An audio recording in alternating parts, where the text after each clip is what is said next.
Dieu te brise pour qu'il soit le réparateur.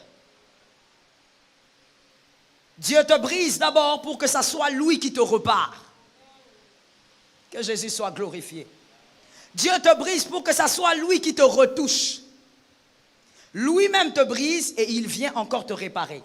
Il veut être ton réparateur. Pourquoi? Parce que constatez ceci. Vous pouvez oublier là où vous avez acheté une télé, mais vous aurez du mal à oublier celui qui a réparé votre télé. Maintenant, réfléchissons. Pourquoi on a du mal à oublier celui qui répare? J'ai la réponse, mais j'aimerais que tu donnes la réponse.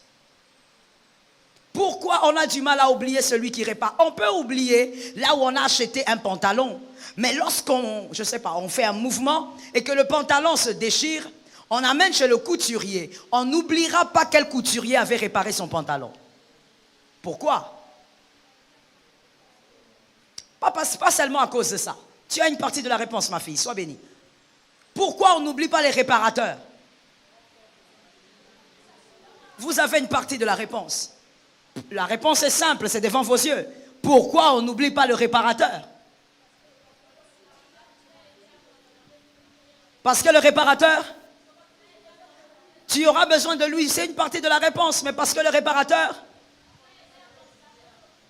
il vous a aidé à conserver ce que vous avez jeté. Oui, vous avez encore une partie de la réponse parce que le réparateur est le redonneur d'espoir.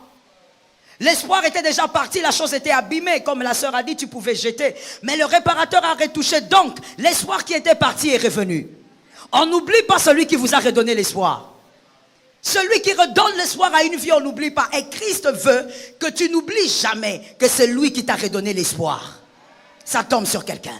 Christ veut te réparer. Il veut d'abord te briser. Et pour venir te réparer, parce qu'il veut que tu n'oublies jamais que lorsque tu étais brisé et que tu n'avais personne et que personne ne pouvait bien te réparer, il était le seul à le faire.